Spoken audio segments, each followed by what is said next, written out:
Welcome, guys, to the first ever episode of Almighty Lair. It's me, Almighty Fenrir, here to talk sports. On this channel, we'll talk football, basketball, maybe some boxing, some UFC, and definitely some WWE. But yeah, this is the first show. Here we're about to talk some football right now. Topics, the topics that I want to get through today is, Jalen Hurts' game versus the Cowboys. Of course, the Dak spit in the first game of the season. CD Lamb's drops. What I feel the ranking of Jalen Hurts truly is. And then also I seen a topic about how smart you have to be to play Madden versus how smart you have to be to play 2K. And I really found that kind of interesting. And a girl was saying that you have to be men who play um, Madden typically are a little bit more smarter than men who play 2K. So I heard that. I was like, ooh, let me talk about that and what my thoughts on it. But like I said, first topic is Jalen Hurts' game versus the Cowboys, and just the Cowboys' game in general, how it looked. Jalen Hurts went 19 for 23, 152 yards, no touchdowns, no inners. He also ran 14 times, 62 yards for two touchdowns. Saquon was 18 carries for 60 yards and one touchdown. Dotson um, had three catches for 59 yards, no touchdowns. And at the bottom, you have Devontae Smith, three catches, 16 yards, and then AJ Brown with one catch and 8 yards. I watched this game from beginning to end, even the little rain delay. Well, not the rain delay, but the weather delay. There was some lightning and thunder, and I believe it was. Um, just to comment on the game, Dak played a very good game. I'm not gonna even lie.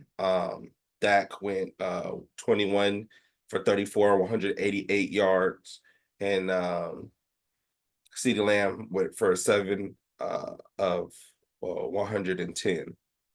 No touchdowns.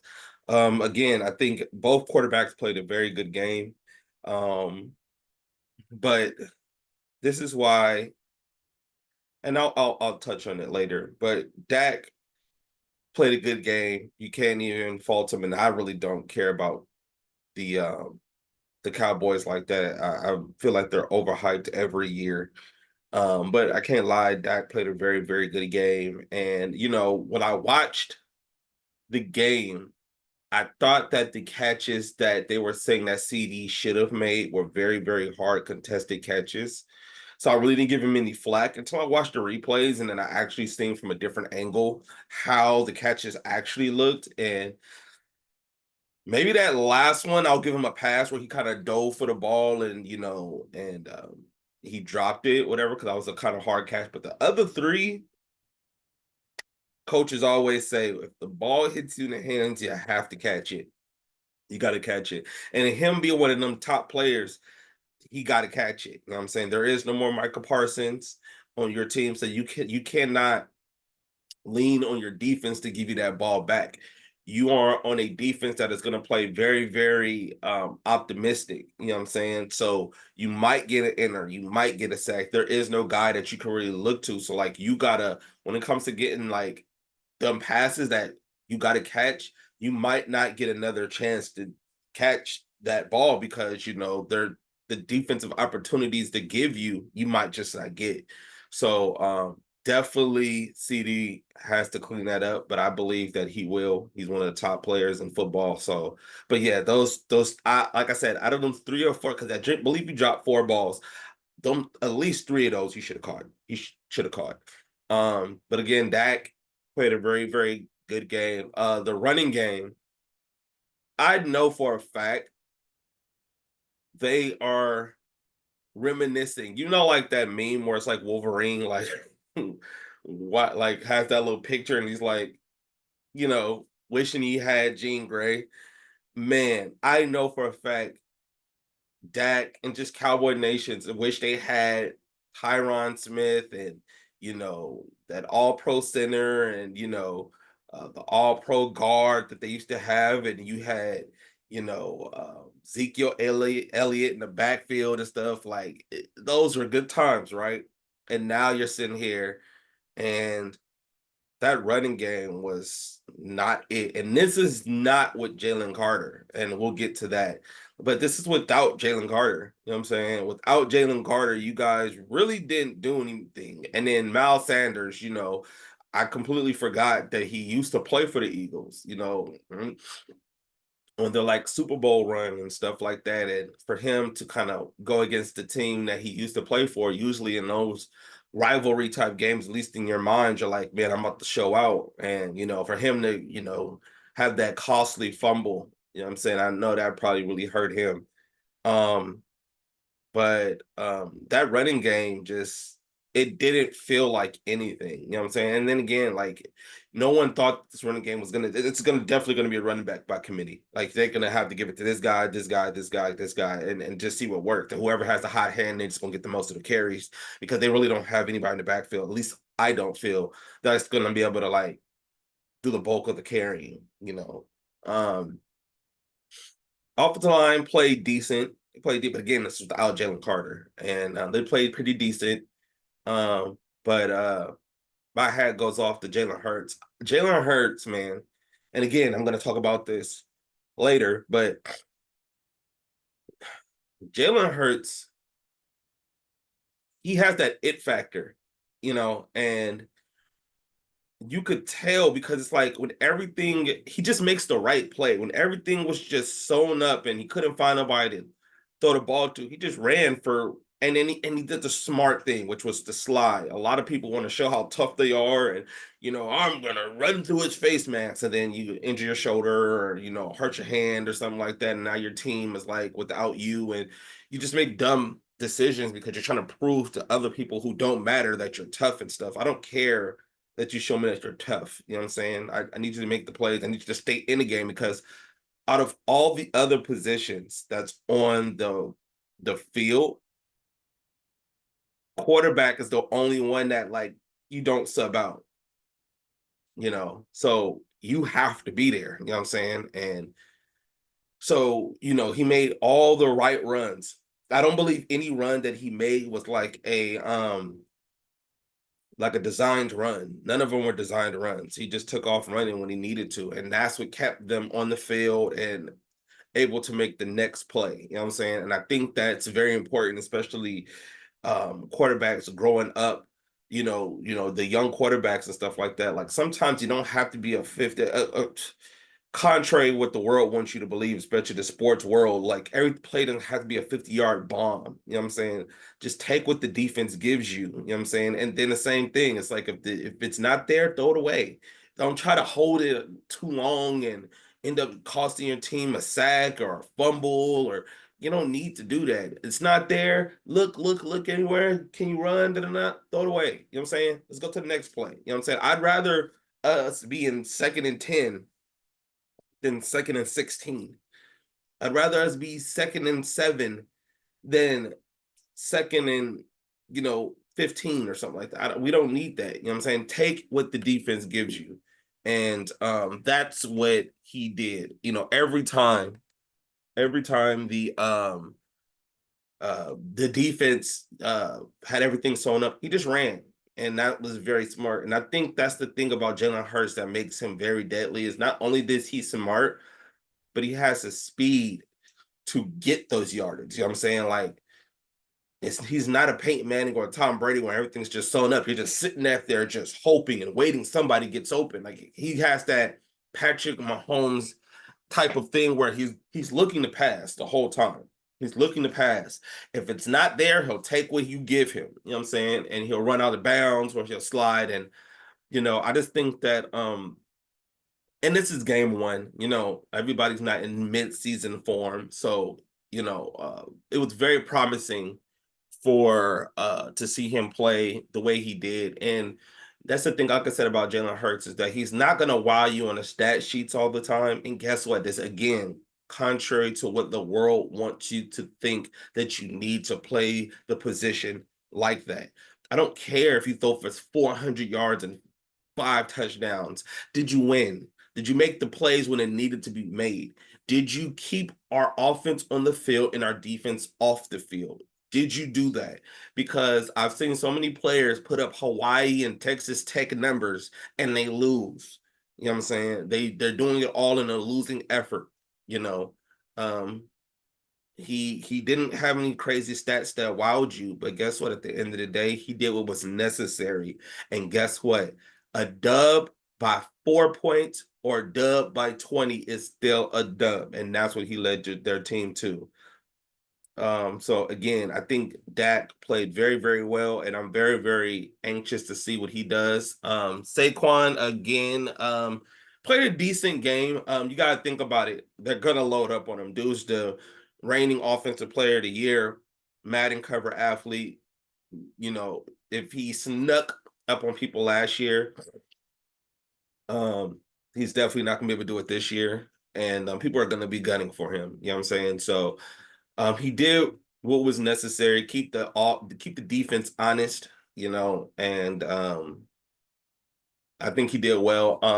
Devontae Smith and AJ Brown, they played well. Again, you can't be such a diva at wide receiver where every game you want to put up 100 yards and stuff, because CD Lamb put up 110 yards and they lost. AJ Brown had one catch for 8 yards and they won. So again, you have to decide where your allegiance is to. Is it to winning or is it to padding your stats? Because you can go to Jacksonville and get 2,000 yards and you'll never see the playoffs. Or you can come over here, get 1 for 8 on this game and win. We know for a fact AJ Brown's going to get more than just one target and 8 yards. We know that. But at the end of the day, because he's such a great receiver and he's such a decoy, from what I was seeing, they were playing 2 men on him almost all the time. And when you have an extra man on him, that's one less man on the quarterback and on Saquon. So even if you're out there as a decoy, you're providing a lot of um, value for just being out there. And that's a testament to just how good AJ Brown is and just a testament to his greatness. You know what I'm saying? So again, this is game one. We already know he'll have games where he'll break out and he'll make up for that, 8 yard game that he just had. So again, you have to decide where your allegiance is to. Is it to winning or is it to padding your stats? The Dak spit. This is very controversial because when I first seen Carter spit, I was like, you gotta be stupid. Like, you have to understand you're considered to be a lot of people's second coming of Aaron Donald. And you need to be out there. Your team just won a Super Bowl. You got to try to get back, and everybody is gunning for you. And they need you out there. And you go out there and you spit, on the guy. Like, that's crazy. That's unbelievably crazy. So you really just set your team back, and I hope they show this at practice or their next meeting. Like, hey, by you doing this, we almost went 0-1. By you doing this and being selfish, you are lucky that the rest of us held it down in your absence, because we could have went 0-1 to a divisional opponent because you wanted to spit. You have to understand how important you are to this defense. You're literally the best player on their defense. You have to understand that you are the key to everything else around. When you're pass rushing, Quinyon Mitchell, Cooper, they get enters because the ball is leaving quickly out the quarterback's hand. Your other guys are getting sacks because they're doubling you. You're stopping the run, so they got to run the outside so other people can get tackles for a loss. You are the key. And when you go out there and you start thinking only about yourself and not understanding that people are trying to get you out of your game because you're that good, and it worked, but because you're that good, they're going to try to get you off your game. You have to understand that people are going to come at you mentally and physically. They're going to come at you both ways. So you have to understand, man, I'm that good. I can't allow that to happen. But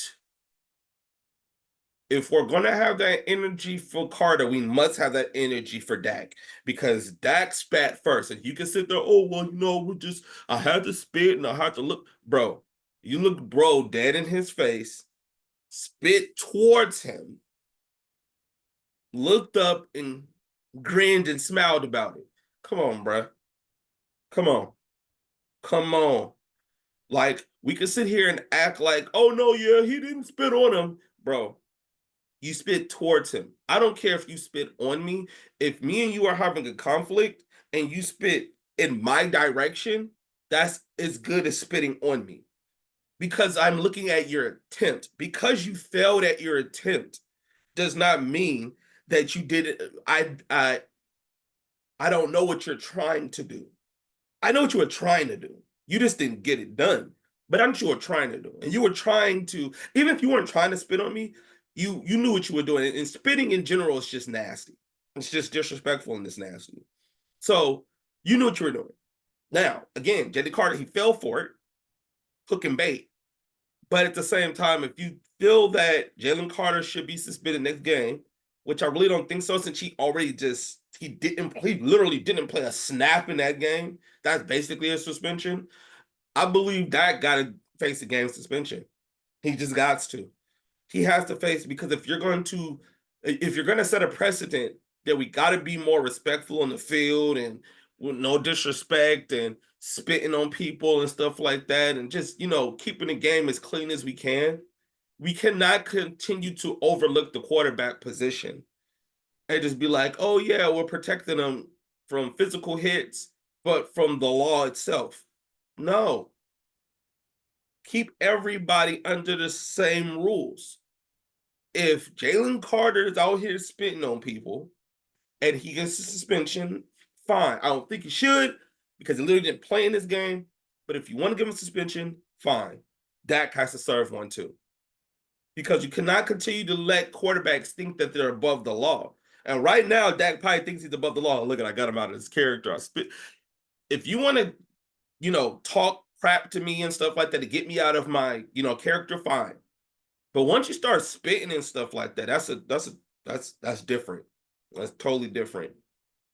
So I think Dak deserves a suspension as well. Yeah, again, the next topic was the CD Lamb drops. Again, I think CD Lamb, he could have did a lot better. Could have did a lot better. But I'm not gonna hold him. It's game one. And really nobody thought he was gonna beat the Eagles anyway. You had a chance. It's like and if you play like, NCAA and you play for like Duke or something like that, and you go against Alabama, you're like, ooh, I don't think I'm gonna win. But I'm gonna play anyway, see what happens. And then the game is like overtime and you be like, dang, and then you lose. Of course, you salty because you're like, man, I could have won this game. But at the end of the day, you really didn't think you were gonna win. But yeah, CD has to definitely clean up those. Jalen Hurts, and just I might hold on to this topic because I think this topic is going to ruffle some feathers.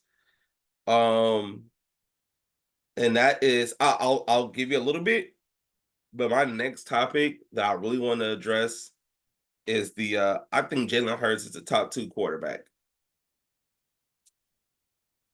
Top 2. Number 1 is Mahomes. I'll give it to him. Jalen Hurts is the second best quarterback in football. And a lot of you guys will sit there and say, oh, well, he has the number 1 O-line. The number 1 is and 2 receivers. You guys are talking out the side of your neck. And I'm going to save that because the next time I get on here, I'm going to talk just about that one. So, yeah. The last one I wanted to leave you guys with on this video was the Madden versus 2K. So again, this female was with her boyfriend and she was like, you know what? I have this, thought that, I believe that people who play Madden are a lot more smarter and they be knowing what they're doing because there's just so much complex that you got to think about.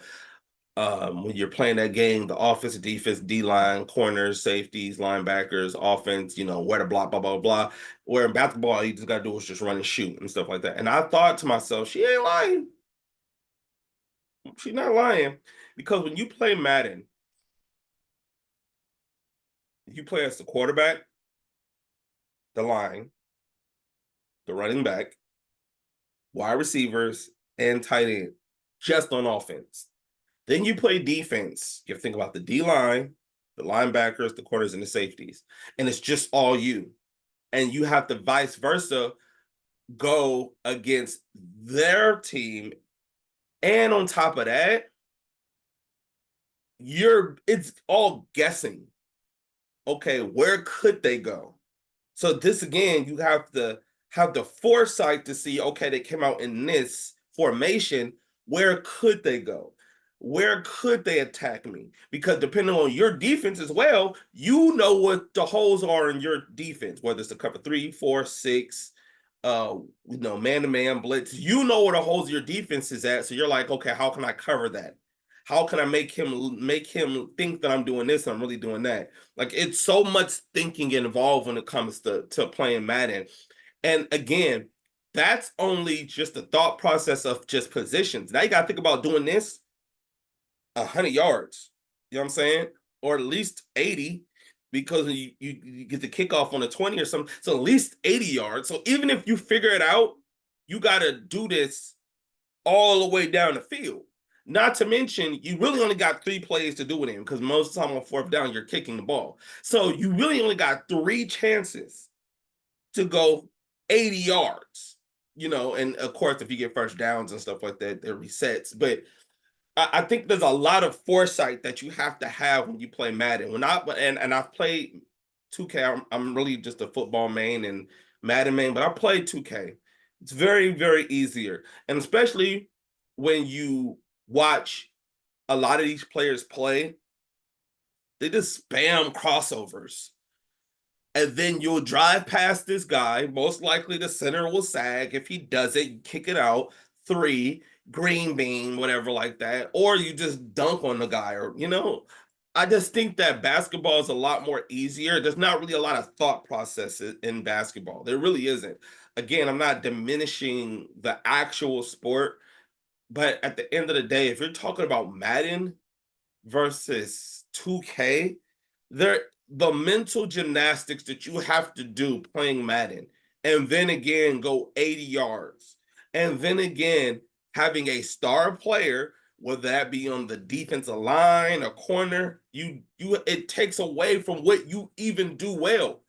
I don't care if you're the Lakers or going against the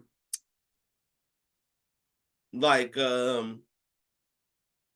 let's say the Denver Nuggets. Okay, we know that the Denver Nuggets best player is Jokic, right? I'm gonna play with LeBron and you know and what's that? They got the similar names, whatever. But it's not Joker. I'm trying to figure out what the boy's name is. The point guard. Um, Lakers.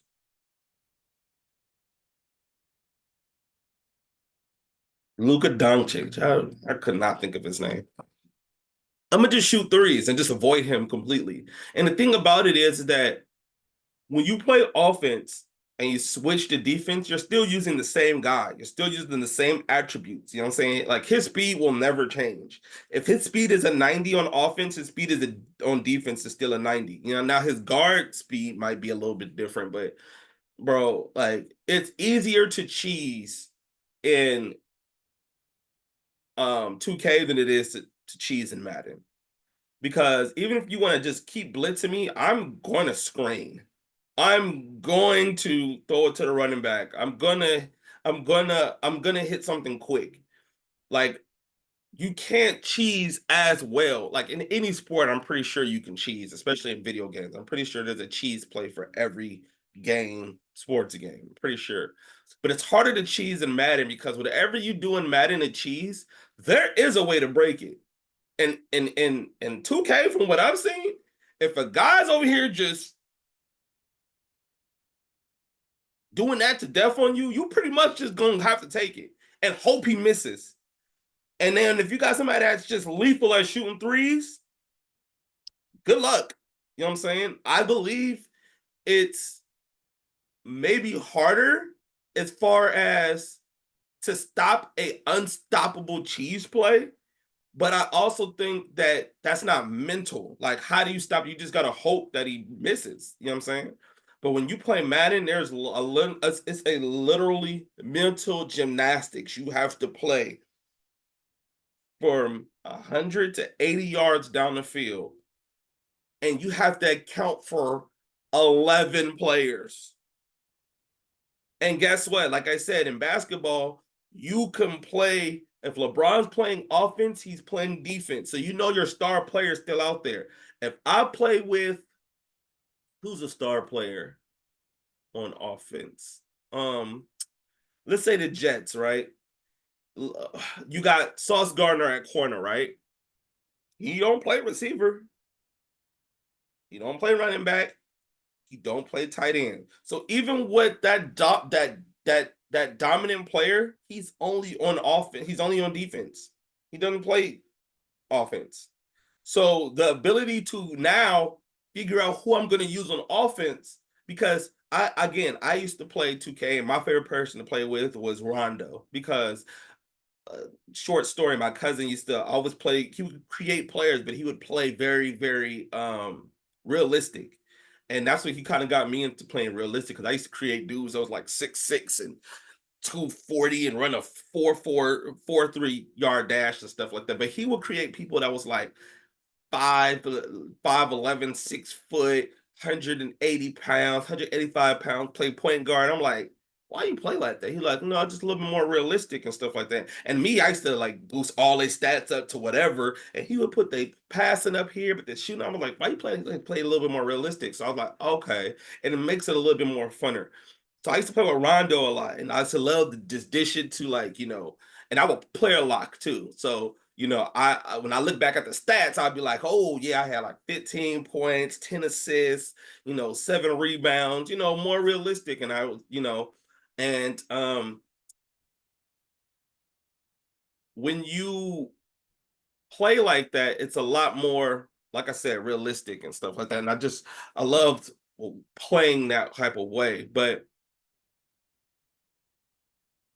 what he is on offense to what Sauce Gunner is on defense, you don't get that on offense. You don't, you know what I'm saying? So um yeah, I think that it's just way more mental to play um Madden, in my opinion. But let me guys know in the comment sections what you guys think of my first channel, my first show. If there's any type of comments that you want, let me know in the comment section. I will debate you. And even I'll think about bringing some of you guys on the shows. Maybe you guys call in, maybe you guys join me and we have a real debate. And trust me, when it comes to this football, you don't want to debate me. You don't want to debate me. Maybe a little bit of basketball, but in football, you don't want to debate me because I know too much, and I'm not sugarcoating nothing. I'm not holding nothing back. So come with it because I'm definitely ready for it. But yeah, I'm trying to do shows every Wednesdays and Saturdays. So hope you guys tune in. I hope you guys enjoyed the show.